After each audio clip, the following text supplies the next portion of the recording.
guys, welcome back to the I Did It First podcast. I'm Riley. I'm Anna. And we have a very special guest. This is Natalia. She's a nurse practitioner at SoCo Plastic Surgery in Irvine and Ladera. Yeah, we have two locations. Yeah, clock it. But you're genuinely like the person that we've been most excited to have on. Oh my god, you guys, that makes me feel so special. But how are you? I'm, just great. Just living life. I will say we filmed something before this for something else. You're so natural. You really think so? I swear. Thank you for saying that. I swear. I feel like a little awkward with like a microphone right in front. No, you take front center stage. No, this is perfect. You guys, you know, if I could do anything in the world, like anything at all, I would be a pop star. Really? I support this because I think I would be a huge fan. And I'm already a fan of Natalia, You so guys. Natalia's a pop star. I I could know. definitely get behind, like headlining Coachella since we've just been talking about this. Yes, I love There's this. just like a few minor details I'd have to work out. Like I have to learn how to sing well. And then, well, no, not really, Yeah. because I feel like energy and singing we can fix. I feel like I but like can your just train personality, my we voice. can't train a person. Like you're so. You know what's so funny iconic. is me and my husband were watching the Coachella live stream with Sabrina Carpenter because I love Sabrina Carpenter. Yeah. And we're watching it, and I'm like, I'm so sad. And he's like, why? Like, we'll go next year, don't worry. And I was like, no, I'm sad that I'm not her. Like, that's what I want. The sparkly dress, the stage, the outfit. You have the hair. You're like, the most I don't perfect have one costume. backup Right. singer. Yeah. You're like, I don't have one. What is that? What? What? I just walk down the street all by myself. Yeah. No one behind me. What is that? What is that? But of course we can talk forever. Yeah. But we have so many questions. Okay. Because you working in aesthetics, I feel Yeah. like everyone's curious, but I feel like there's still a stigma when it comes to even just asking, because I don't know why. Like, and I feel like it comes from other women mostly. Like other women will sometimes shame other women, but it's everyone. You know what? wants it. I to be honest, I hear that a lot. Uh-huh. I hear people say that other women shame other women, and I guess I do see it in terms of like I see it on social media. Yes. But I don't feel it. I don't That's feel good. it from the women around me. I don't feel it from any of my patients. I don't know. I don't know any women who, maybe unless they're doing it behind my back, but to be honest, I don't feel that. Yeah. And I feel like I have really good I wouldn't say judgment of character, but because I tend to see the best in everyone. Yeah. But in terms of the women that I surround myself with, like I don't feel that in normal day to day. Like I said, I see it on social media sometimes, especially with like celebrities. For sure. Like when you go into comments, I always feel so bad horrible. because it's horrible. I feel could like not.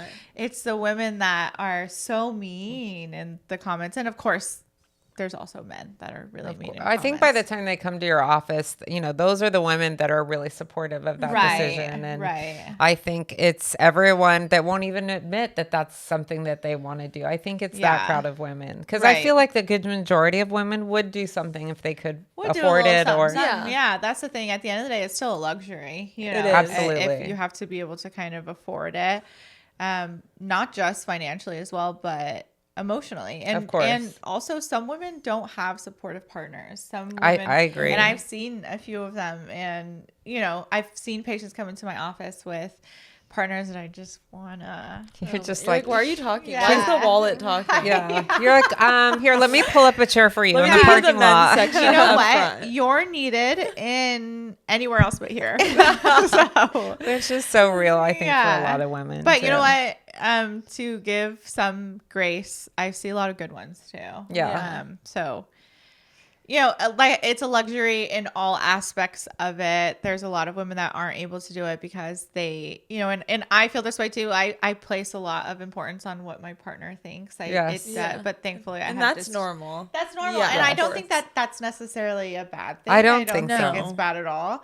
But I'm lucky I have a very supportive partner that trusts the decisions that I make and will tell me if he thinks I'm going too far. Like, okay, which a little, which I have been like, oh, maybe I should. There's this new popular surgery rib revolution. It's just about like taking one of your ribs out so that your waist can go I've gone down this rabbit hole, of course. Can we do it when I redo my face? I keep begging Dr. Song or Dr. Benjamin to offer it, and they're both like, absolutely not. We're not going to be taking ribs They're out. there for a reason. Yeah. You're like, just, but I'm like, just the one. What about the floating ones? Make me look like, I feel like they're not all important. You're like, actually make it easier because if it's not necessary, you need CPR. Yeah, I'm just saying. I mean, it actually seems beneficial. Yeah. But see, so then on terms of like those things, that's when my husband's like, let's put a pin in this. Let's put it maybe not. Yeah. But also at the end of the day, he would never be like, you're not allowed. Yeah, of course. You're like, here's so important for that. Yeah, right. But he would be like, I think you're going a little too far. And then I would take that into account and be like, okay, am I going too far? Is this a little much? No, I'm going to do what I want. Too far. So here's the thing. You're like, just keep erasing the line where that line is. Yeah, exactly. But to go back to what you were saying, like, yes, absolutely. Plastic surgery has such a bad reputation, or it still has a bad rep in a lot of cases. But I fell in love with plastic surgery when I think I was 20 years old. Mm-hmm. I got my first plastic surgery, which was a rhinoplasty. And honestly, it changed my life for the better in every aspect, because I had so much more confidence in myself. I didn't let people, particularly the men I was dating, treat me a certain way anymore because I felt better about myself. I'm actually a bad bitch. Yeah, I was like, I'm actually like really cute. Yeah, you can't. And your nose job, I love. I remember I asked you who your surgeon was. His name was Michael Elam. He doesn't practice anymore. Sad. But yeah, very sad. You're like the Lost Hadid sister. That's what we always. Yeah, say. we always call you that. You guys, when you say that to me, it makes me feel so good. I'm like Bella and Gigi. Yes. And right in the middle is Natalia. Oh, wow. That's like when you find out like a celeb family like has another sister. You're like, wait, what? There's another one? And you're like, I would forget about it. I'm like, I know where she is. Because I'd be like, okay, bring me all of the goods. All the goods. Yeah. We know where she is. But that's what made me fall in love with it, was just like the ability to do something to just like make you feel so much better about yourself. And also I feel like noses specifically, we can talk about boobs, butts, lipo all day, but really noses, like that's the center of your face. Yes. Like it's literally a focal point. And I remember I would not be able to introduce myself to people without thinking in my head, like, are they noticing my nose? I mean, I do. Even every time you talk, I'm like, that side profile is eating so hard right now. Thank you You're so welcome. But it's like, it's so traumatic to a young girl growing up. It is. Like when I was in middle school, kids other people don't let you forget. Kids are mean. Kids are so mean. It's hard. So that's what made me fall in love with it. And just like the ability to really get into yourself. And with that being said, some women have plastic surgery. Some women do rhinoplasty. And they say, I wish I didn't because I liked that I had that kind of look. Yeah. And so I think that, there's a great spectrum of things that you can regret and not regret. And plastic surgery is one of them. But it doesn't necessarily always have to be a bad thing. No. The thing I love most about my job, like my favorite appointments, are post-op day ones when you take off people's garments and they see their body for the first time, and like they cry a lot of the times, and especially moms who have that excess skin. Skin isn't something that just retracts for everyone. A lot of women have excess skin, or extreme weight loss patients that have lost a ton of weight, have put in so much work to just kind of be a healthier versions of themselves, and now they have all this skin excess, and so they still don't feel comfortable in their bodies. Like those are so rewarding. Yeah. Breast reductions. Favorite surgery of all time is breast reduction that we do for patients. Yeah. Just because the patients are always like, it's life changing. It's not as heavy on their chests. They feel like they can wear clothes that they want. And so there's just like so much more to the plastic surgery world than just vanity. I think that's what I think that is the biggest misconception. Agree. Yeah. And especially when it's done right, like unless you are aware or like even like know about plastic surgery, I feel like other people can look at other people and have no idea like what work they've had done. Right. Well, and that's good work. Yeah. Like good work is when you don't notice what people have done. And I think that that's why plastic surgery has a bad reputation too, and including like injectables and things like that. Good work is unnoticeable. Yeah. Bad work is you know exactly what someone's done. You know they have lip filler. You know they have cheek filler. You know that their face is frozen. Like that's what bad work is. And that's the only work you notice. Yeah. So that's the only work that you know what plastic surgery is. But really there's this whole world of work that you don't even know has happened.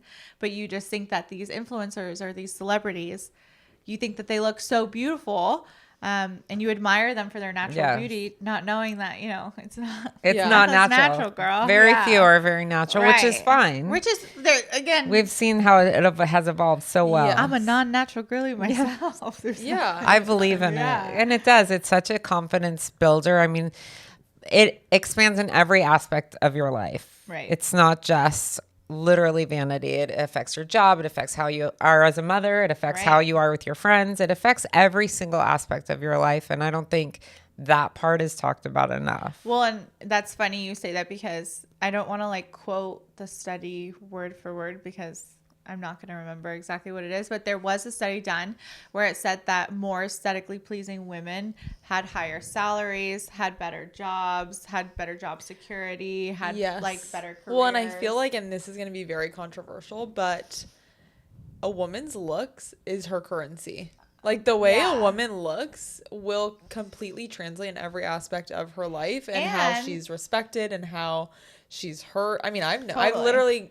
It's controversial because of what you're saying, but it doesn't make it wrong. It is a fact that no one wants to talk about. The controversial part is that that's no one wants to accept it. It's true. And it's like a sad truth, but it's like we can all say it's sad or just like get with the program. Like, and that's even something I've noticed like in my own personal weight loss journey over like 4 years, like in working hard and using resources to help. But people do treat you differently. They do. Yeah, they absolutely do. And kind of in touch with what you're saying too about people not only treating you differently, but like a woman's looks is her currency. Mm-hmm. Not because that's what we choose it to be. No. But just because that's just life. Like that's just kind of how. And I mean, if you think about it, the same thing kind of goes for men. Because think about how if a guy that we think isn't the cutest approaches us at a bar or like what I agree. I'll give you a perfect example, and this is random country if Jacob singer. already came up to me with BO, I'm still gonna give him the time of day. I'm gonna be very kind. Suddenly my nose doesn't work. We're good. Yeah, we're good. Or even remember we saw pictures of Riley Green. He's, you know who he is. He's a country singer. I don't. And he was around. I'll show you a before and after, and you're going to actually. He was chopped before. Wow. He was around for a long time singing. And then I finally saw a picture. No one knew who he was. And whoever his stylist was, whoever his person was. Deserves a raise. Right. They deserve more than a raise because now he has blown up in a way that was so unexpected, and it was 100% because his voice didn't change. That's so crazy. Yeah. And so it like really a person's currency in society is based on their looks. Like I do feel like I'm realizing that it's not just a women thing because think about how very true. I mean, and I'm not like pro boy over here. I mean, I love everyone. But we love our girls. Yeah, but we love our girls. We love our girls. Yeah. But with that being said, like think about those romantic movies where like boys, like the hot guy follows you home from school and like surprises you at your window. See, cute when he's hot. When he's hot. When he's not, it's a stalker. It's creepy. Then like you call the police. Yeah. Yes. Like, I've always said, no one said me too about Brad Pitt. That absolutely. And I'm sorry, but you know he's doing stuff. And you know he's a candidate. Okay. Yeah. 100%. Yeah. Like I kind of am proud of myself for this, but there have been men in my life who I love dearly who I don't think that they mean well or don't mean well. Yes. Like they mean so well. Yeah. But because they're more attractive, they think that they can do certain things that because other people excuse it. Right. And because maybe they're, when they were teenagers, it wasn't common for us to say like, that kind of makes me uncomfortable. Yeah. It was more common for us to just kind of put our discomfort in the back of our heads and pretend that smile. we're fine with it and smile and like laugh and be like, ha ha ha. And I'm a little bit proud of myself because I feel like I've really come out of my shell and been like, just because you're attractive and just because you know, before people couldn't find the ability to tell you how uncomfortable you make them. Those things make them uncomfortable, and it's not okay to do that anymore. And to be honest, the people that I have talked to about those things, they've stopped doing them. They respond well. I think they're even more shocked. Right. Yeah. They're kind of like, wait, what? Girls don't Pretty like it when I, and girls don't like it when I just start touching them randomly or whatever. Like whatever it is. But like, and it doesn't have to be like legit like groping, but even any sort of just anything, like back touches, anything unwarranted. Such a thing. Yes, I'm like, why? Don't I'm like, do that. why? Or even if like hugs. If I don't really know you, don't hug me. I'm not a hugger. I'm not a hugger. People don't realize about me because I'm so warm and affectionate, and I love to hug the people I love. But if I don't know you, I'm like if I meet you and we've just been introduced and now we're gonna leave, I'm not gonna hug you. No, I'm not gonna hug you. I don't know you. Yeah. So that's so mean. There are some questions we want to get into, but I also want to ask you about your nursing journey. Yeah. And like, obviously, because like you're such a role model, and I really hope you know this. Like, I mean it so wholeheartedly. I'm not. But Thank how you. did you get into it? Like, what was your deciding factor to go nursing? So I went to UC Irvine and I double majored in like random things. Oh, sorry. Thank you. So I was a double major at Irvine and I just like majored in random things. But I loved college. Like, me too. I thrived in college. Like I loved it. I loved the social life. I had so much fun. I met like my like lifelong best friends that are now like my family. I met in college. So I just like loved every aspect of it. And then, but I didn't really think about my life in the future. I was like, I'm enjoying it so much now. How am I supposed to know what I'm supposed to do? And so I graduated. I became a flight attendant for 3 years. And the first year of being a flight attendant, I loved it. I was like, oh my God, I'm exploring the world. I'm having, you know, all these like crazy nights in Rome and in Paris and Japan. Like I'm traveling the world. Amazing. And I had so much fun. But then, you know, it just gets, I thought I couldn't be held down, but I very much can be. I very much like stability. Yeah. I like being home. I like being home. I love being comforted. So I had started dating my now husband and I had just, you know, told him like, every day I'm going to work. And like, I just don't want to be there. And no one wants that, you know? And I just felt like this pit in my stomach. I was like, I just don't like this. I'm just tired. I don't want to be gone from home all the time. And he was like, well, if you could do anything in the world, what would you do? Pop star, obviously. But again, that's really hard to achieve. And so I said, well, I've always wanted to be a nurse, but you know, and he was like, but what? And I was like, but like, you have to be smart and like go to school and do this. And he was like, okay. Like, and I was like, are you not getting it? I can't keep up. It. And he really pushed me. He like really pushed me for months. And my sister had at one point considered nursing school. And so she gave me all this information about like the schools around me. And then I just like randomly one day just put in my application. And then it just kind of happened. And then, I got into plastics because that was my goal. I had always wanted to be an aesthetic nurse. That's the kind of nurse I wanted to be. And when you tell people that in like anatomy and stuff, when everyone's like, I'm like, nope. Yeah. And I'm like, I want to save people a different way. I want to save them from I want to save them from like their bad thoughts. Like they don't like the way they look. I have to save them. But you are saving people. Yeah. You really are. That's really kind of you to say. But yeah, and so I just went to school, and then when I was in my first semester, I almost missed a class because when you're a flight attendant, you're on this thing called reserve, which is like you can kind of be called for a flight at any time as long as you're within 4 hours of the airport. Yeah. And so I had basically just decided, you know, not a good idea. I'm missing classes. And in nursing school, like you cannot miss class. Like that's a big thing. Attendance is a really big thing. You will get held back. And I was like, at this point I had already gotten my degrees at UCI. I'm in my older 20s and I'm like, I got to get this done as fast as possible. I'm over being in school. Yeah.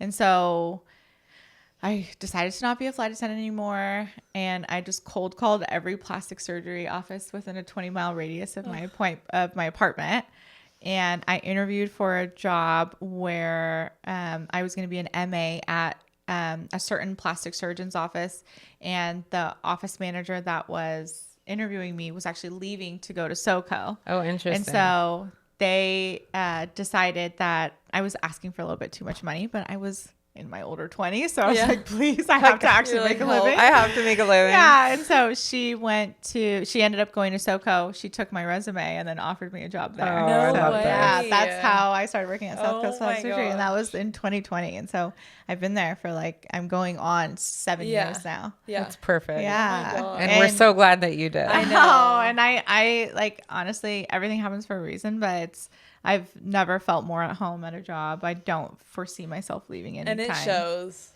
that's while really you're sweet, there. Yeah. And it's just it's a family environment there. Yeah. We all really support each other, and mostly women work there. You know, there's only very few. Dr. Song, his father, Dr. Mark Song, our anesthesiologist. Yeah.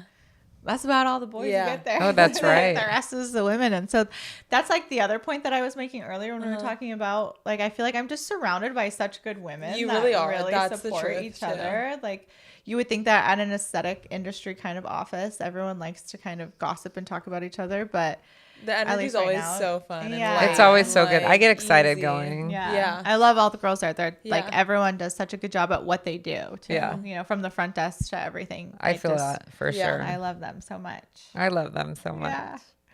So I know you're going to expand, and now you're a nurse practitioner. Now we followed this journey. Yes. And you're going to expand your what field of what you're going to offer there because of this, which I personally am very excited about.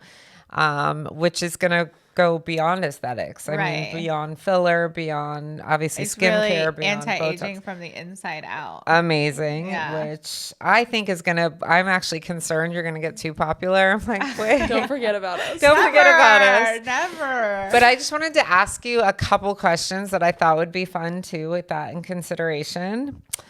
And what is one thing you think women are doing in beauty and aesthetics that's actually aging them instead of helping them? Like a common procedure or treatment? Just too much of anything, really. Too much filler will age you. Going really specific into it, women who do facelifts, but then take too much skin, don't put any youthful tissue back into their face. And what I mean by that is usually if you were to get a facelift, you do a fat transfer to your face at the same time, where you're just kind of adding volume back into where you've lost it. So surgeries where you're not considering the whole picture can kind of age you. Okay.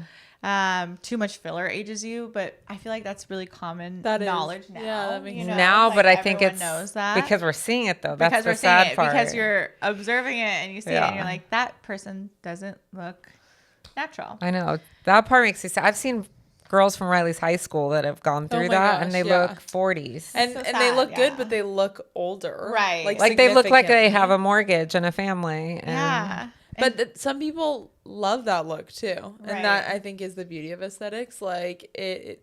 Not one size fits all. Right. And that's something that you can tailor towards everyone. Right. And it's kind of by office too. Like at our office, we tend to be a more natural look. So it's, maybe we're just not the best fit for you. Well, one of the first things you told me, you were like, can I just be honest with you? And I used to have lip filler. I remember this. Horrible lip filler. I forgot about that. And you were I love you so much. No, and it was the best thing you have told me.